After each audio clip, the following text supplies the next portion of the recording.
ಮಟ್ಟದ ಗ್ಯಾರಂಟಿ ಯೋಜನೆಗಳ ಅನುಷ್ಠಾನ ಸಮಿತಿ ಸಭೆ. ಬೆಳಗಾವಿ ಜಿಲ್ಲೆಯ ಚಿಕ್ಕೋಡಿ ತಾಲೂಕು ಗ್ಯಾರಂಟಿ ಯೋಜನೆಗಳ ಅನುಷ್ಠಾನ ಸಮಿತಿಯ ಕಚೇರಿಯು ಚಿಕ್ಕೋಡಿ ಮತ್ತು ಸದಗ ಮತಕ್ಷೇತ್ರದ ಶಾಸಕರಾದ ಸನ್ಮಾನ್ಯ ಶ್ರೀ ಗಣೇಶ್ ಹುಕ್ಕೇರಿ ಅವರ ಮಾರ್ಗದರ್ಶನದಲ್ಲಿ ಪಟ್ಟಣದಲ್ಲಿ ಪ್ರಾರಂಭವಾಗಿದೆ. ಹೌದು, ಚಿಕ್ಕೋಡಿ ತಾಲೂಕು ಪಂಚಾಯತ್ ಸಭಾಭವನದಲ್ಲಿ ತಾಲೂಕು ಮಟ್ಟದ ಗ್ಯಾರಂಟಿ ಯೋಜನೆಗಳ ಅನುಷ್ಠಾನ ಸಮಿತಿ ಸಭೆ ನಡೆಯಿತು. ಈ ಸಭೆಗೆ ಗ್ಯಾರಂಟಿ ಯೋಜನೆ ಅನುಷ್ಠಾನ ಸಮಿತಿ ಅಧ್ಯಕ್ಷರಾದ ಶ್ರೀ ರಮೇಶ್ ಪಾಟೀಲ್ ಇವರು ಮತ್ತು ಸದಸ್ಯ ಕಾರ್ಯದರ್ಶಿಗಳಾದ ಕಾದ್ರಳ್ಳಿ ಇವರ ನೇತೃತ್ವದಲ್ಲಿ ಈ ಸಭೆ ನಡೆಯಿತು.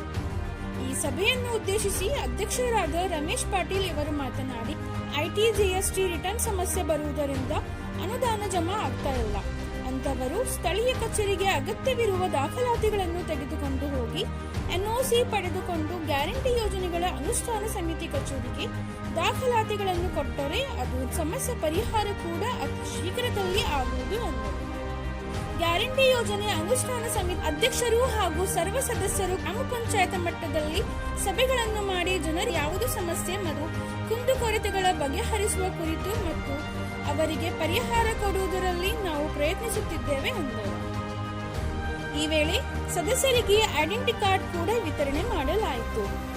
ಇದೇ ಸಂದರ್ಭದಲ್ಲಿ ಗ್ಯಾರಂಟಿ ಯೋಜನೆಗಳ ಅನುಷ್ಠಾನ ಸಮಿತಿ ಸರ್ವ ಸದಸ್ಯರು ಹಾಗೂ ತಾಲೂಕಾ ಮಟ್ಟದ ಅಧಿಕಾರಿಗಳು ಉಪಸ್ಥಿತರಿದ್ದರು.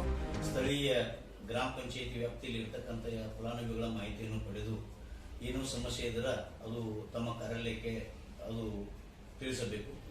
ಅದೇ ಪ್ರಕಾರ ಅವರಿಗೆ ಒಂದು ಐಡಿ ಕಾರ್ಡ್ ಅಂತ ವಿತರಣೆ ಕಾರ್ಯಕ್ರಮವನ್ನು ಮಾಡಲಾಯಿತು.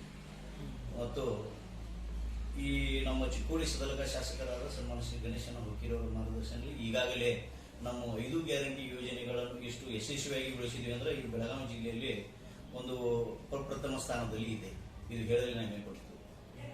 ಮತ್ತೊಂದೇನೆಂದ್ರೆ ನಮ್ಮ ಚಿಕ್ಕೋಡಿ ತಾಲೂಕಿನಲ್ಲಿ 206 ಜನ ಫಲಾನುಭವಿಗಳು ಇದು ಐಟಿ ಜಿಎಸ್ಟಿ ಅಂದ್ರೆ ಇನ್ಕಮ್ ಟ್ಯಾಕ್ಸ್ ಪೇಯರ್ಸ್ ಅಂತ ಹೇಳಿ ತೋರಿಸ್ತಾ ಇದೆ. ಆಲ್ರೆಡಿ ಅವರು ಬಡವರಿದ್ದು ಆ ಸ್ಥಳೀಯ ಆಫೀಸ್ಗೆ ಹೋಗಿ ಎನ್ಒಸಿಯನ್ನು ಪಡೆದುಕೊಂಡು ನಮ್ಮ ಆಫೀಸಿಗೆ ಅದು ಡಾಕ್ಯುಮೆಂಟ್ ಸಬ್ಮಿಟ್ ಮಾಡಿರ್ತಾರೆ. ಅದೇ ಪ್ರಕಾರ ನಾವು ಅದು ಯಾದಿ ತಯಾರು ಮಾಡಿ ಮೇಲ್ವಿಚಾರಣೆಗೆ ಕಳುಹಿಸಿದ್ದೇವೆ. ಅದು ಕೆಲವೊಂದು ದಿವಸದಲ್ಲಿ ಅದು ಕ್ಲಿಯರ್ ಆಗಿದೆ.